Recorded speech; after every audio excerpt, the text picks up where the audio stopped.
Hello friends, स्वागत है आपका अपना YouTube channel study with Mukesh GS में। आज से हम लोग एक और नया सीरीज स्टार्ट किए हैं। यह सीरीज स्पेशल बिहार पुलिस के लिए है। यह वीडियो प्रतिदिन सुबह 7 बजे 50 प्रश्नों के साथ अपलोड किया जाएगा। तो आप लोग इस वीडियो को जितना ज़्यादा से ज़्यादा शेयर कीजिएगा और अभी तक जो इस चैनल को सब्सक्राइब नहीं किए हैं सब्सक्राइब कर लीजिएगा। तो आइए चलिए शुरू करते हैं। आज़ाद दस्ता का गठन किसके द्वारा किया गया है? तो आज़ाद दस्ता का जो गठन है यह किनके द्वारा किया गया था? तो यह जयप्रकाश नारायण के द्वारा किया गया है, इसलिए इसका आंसर ए सही है। अगला प्रश्न है, ऋग्वेद में बिहार के लिए किस शब्द का प्रयोग किया गया है? तो ऋग्वेद में बिहार के लिए किस शब्द का प्रयोग किया गया है? तो इसके लिए जो किया गया है वह किकट शब्द का किया गया है, इसलिए इसका आंसर बी सही है। अगला प्रश्न है, इसका आंसर बताइएगा। असहयोग आंदोलन के दौरान बिहार में द मदरलैंड नामक अखबार का प्रकाशन किसके द्वारा किया गया था? तो द मदरलैंड अखबार है, इसका प्रकाशन किनके द्वारा किया गया था? यह जो किया गया था यह मजरुल हक के द्वारा किया गया था, इसलिए इसका आंसर ए सही है। अगला प्रश्न है, कौटिल्य कृति अर्थशास्त्र में राज शब्दपोजीवी संघ का शब्द का प्रयोग किसके द्वारा किया गया है? तो राज शब्दपोजीवी संघ है, इस शब्द का जो प्रयोग किया गया है वह किसके लिए किया गया है? तो यह लिच्छवी के लिए किया गया है, इसलिए इसका आंसर बी सही है। बिहार विद्यापीठ की स्थापना कब किया गया है? बिहार विद्यापीठ की स्थापना कब किया गया था? तो यह 1921 ईस्वी में किया गया था, इसलिए इसका आंसर बी सही है। अगला प्रश्न है, भारत के संविधान के किस अनुच्छेद में विधान परिषद के सृजन और विघटन के प्रबंध अंतर्विष्ट है? तो वह कौन सा अनुच्छेद में दिया गया है? यह जो दिया गया है यह अनुच्छेद 169 में दिया गया है, इसलिए इसका आंसर बी सही है। अगला प्रश्न है, महाधिवक्ता निम्नलिखित में किसके पश्चात पर्यंत धारण करता है? तो महाधिवक्ता जो है यह किसका पश्चात पर्यंत धारण करता है? तो यह राज्यपाल के पश्चात पर्यंत धारण करता है, इसलिए इसका आंसर सी सही है। अगला प्रश्न है, भारतीय संविधान की प्रस्तावना में पंथ निरपेक्ष शब्द किस वर्ष जोड़ा गया था? तो पंथ निरपेक्ष जो शब्द है वह किस वर्ष जोड़ा गया था? तो यह 42वां संविधान संशोधन 1976 ईस्वी को जोड़ा गया था, इसलिए इसका आंसर सी सही है। नेक्स्ट प्रश्न है, भारत में पंचायती राज व्यवस्था की शुरुआत कब किया गया था? तो भारत में पंचायती राज व्यवस्था का जो शुरुआत है इसकी शुरुआत 2 अक्टूबर 1959 ईस्वी को किया गया था, इसका आंसर ए सही है। अगला प्रश्न है, ली कमीशन निम्नलिखित में से किससे संबंधित था?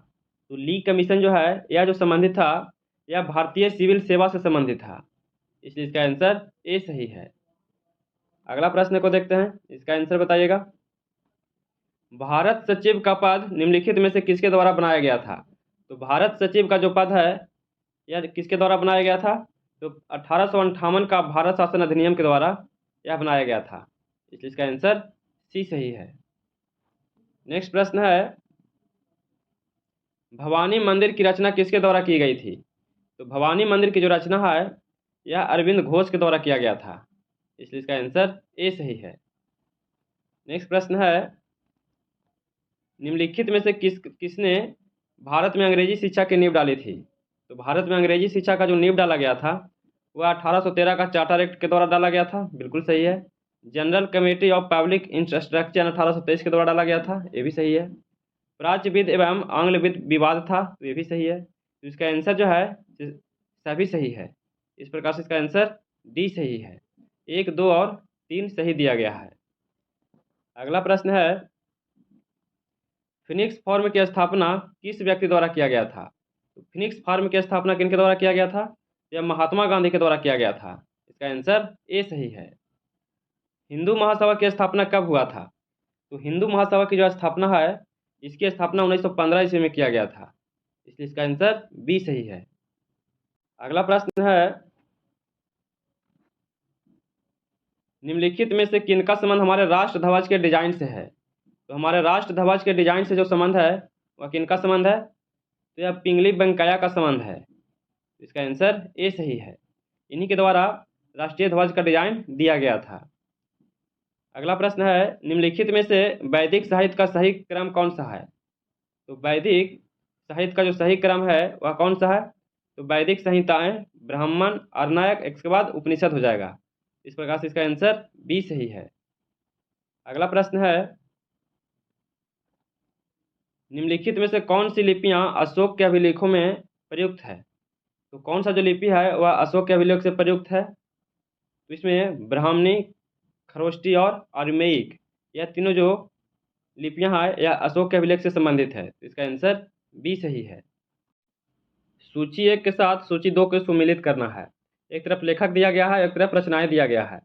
मेगास्थनीज जो है इसका संबंध इंडिका से है, और टॉलमी जो है इसका संबंध जियोग्राफी से है, और प्लिनी जो है इसका संबंध नेचुरल हिस्टोरिका से है, और हेनसोंग जो है इसका संबंध सियूकी से है।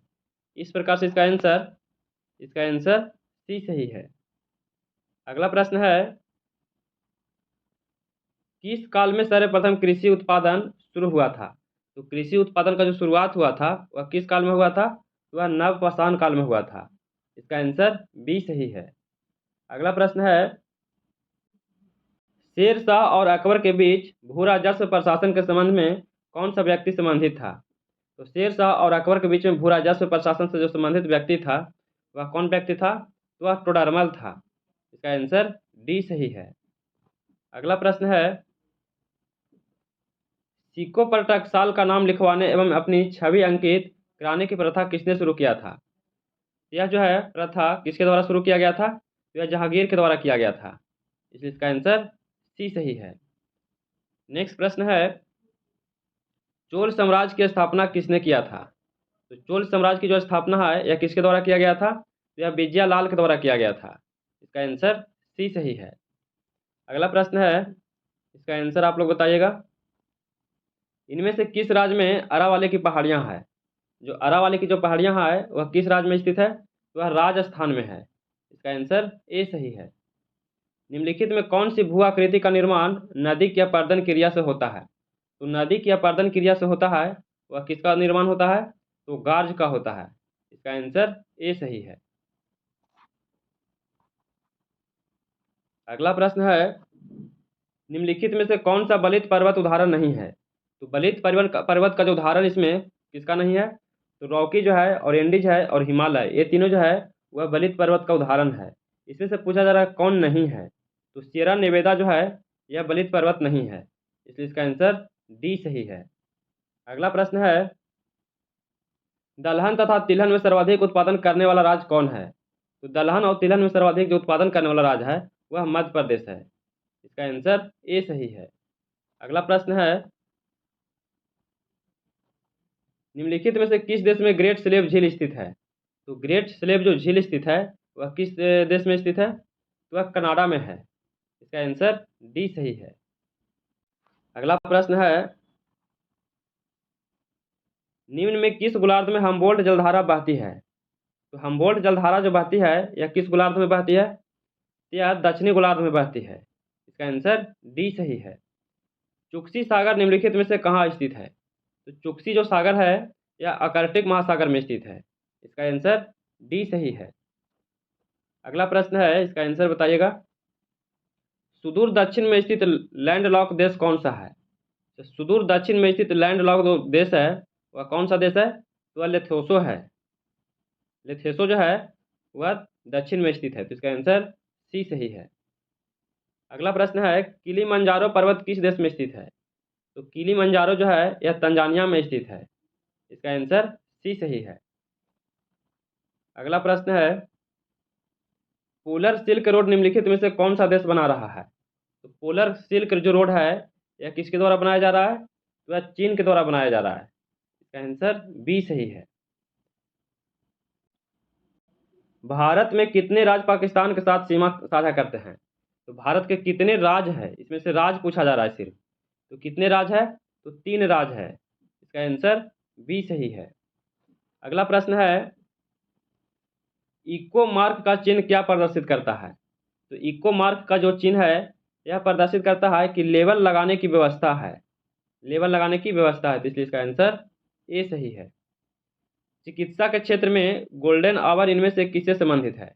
तो गोल्डन आवर जो है इसका संबंध किससे है? तो इसका संबंध हार्ट अटैक से है। इसलिए इसका आंसर सी सही है।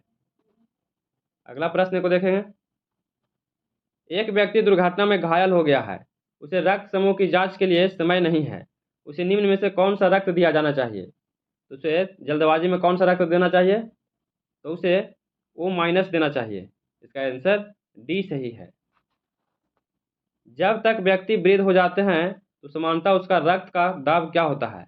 जब कोई व्यक्ति वृद्ध हो जाते हैं तो उसका रक्त का जो दाब है वह क्या होता है? बढ़ जाता है। इसका आंसर ए सही है। अगला प्रश्न देखेंगे, क्रोमेटोग्राफी की तकनीकी का प्रयोग किस कार्य में होता है? तो क्रोमेटोग्राफी का जो है प्रयोग, इसका प्रयोग किस लिए किया जाता है? तो द्रव मिश्रण से पदार्थ को अलग करने में किया जाता है।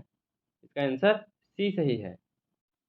स्तंभ बी में दिए गए स्रोत का स्तंभ ए से इसको मिलान करना है। तो फार्मिक अम्ल है, इसका संबंध चींटी से है, और साइट्रिक अम्ल है, इसका संबंध नींबू से है, और टार्ट्रिक अम्ल है, इसका संबंध इमली से है। इस प्रकार से इसका आंसर बी सही है। अगला प्रश्न है, लोहा जिससे प्राप्त किया जाता है वह है? तो लोहा किससे प्राप्त किया जाता है? तो लोहा जो है यह हेमेटाइट से प्राप्त किया जाता है, इसलिए इसका आंसर डी सही है। 1 नैनोमीटर निम्नलिखित में से किसके बराबर होता है? तो 1 नैनोमीटर जो है किसके बराबर होता है? तो 10⁻⁻7 सेंटीमीटर के बराबर होता है, इसलिए इसका आंसर बी सही है। अगला प्रश्न है, पदार्थ के संवेग और वेग के अनुपात में कौन सी भौतिक राशि प्राप्त किया जाता है? तो पदार्थ के संवेग और वेग से कौन सी भौतिक राशि प्राप्त किया जाता है? तो द्रव्यमान किया जाता है, इसलिए इसका आंसर बी सही है। अगला प्रश्न है, इसका आंसर बताइएगा। सड़क पर चलने की अपेक्षा बर्फ पर चलना कठिन है, क्यों? क्यों कठिन है? तो बर्फ में सड़क की अपेक्षा घर्षण कम होता है। क्या होता है? घर्षण कम होता है, इसलिए इसका आंसर डी सही है। अगला प्रश्न है, प्रतिरोध का मान क्या होगा यदि परिपथ में विद्युत धारा 10 एम्पीयर और विभवांतर 12 वोल्ट हो? तो प्रतिरोध का मान क्या होगा? तो प्रतिरोध का मान 1.2 ओम होगा, इसलिए इसका आंसर ए सही है। यदि चलती हुई वस्तु का वेग दुगना हो जाए तो वस्तु की गतिज ऊर्जा क्या होगी? तो वस्तु की जो गतिज ऊर्जा है वह 4 गुना हो जाएगा, इसलिए इसका आंसर डी सही है। अगला प्रश्न है, मरुस्थल में मृग मरीचिका उत्पन्न होने का कारण क्या है? तो मरुस्थल में मृग मरीचिका उत्पन्न होने का जो कारण है, इसका कारण प्रकाश का पूर्ण आंतरिक परावर्तन है, इसका आंसर बी सही है। अगला प्रश्न है, सेल्सियस स्केल पर मानव शरीर का सामान्य तापमान क्या होगा? तो सेल्सियस स्केल पर मानव शरीर का जो सामान्य तापमान होता है वह 37 डिग्री सेल्सियस होता है, इसका आंसर सी सही है। अगला प्रश्न है, किस सिद्धांत पर जेट इंजन कार्य करता है? तो जेट इंजन जो कार्य करता है यह रैखिक संवेग संरक्षण पर कार्य करता है, इसका आंसर सी सही है। अगला प्रश्न है, फाउंटेन पेन के आविष्कारक कौन थे? तो फाउंटेन पेन के जो आविष्कारक हैं, इसका आविष्कारक वाटरमैन है, इसका आंसर ए सही है। तो कैसा लगा वीडियो? अगर वीडियो पसंद आ रहा होगा तो please like share and subscribe कीजिएगा, दोस्तों के पास शेयर कीजिएगा और कमेंट कीजिएगा। और अभी तक जो इस चैनल को सब्सक्राइब नहीं किया है सब्सक्राइब कर लीजिएगा। तो आइए चलिए फिर मिलते हैं नए वीडियो के साथ। जय हिंद।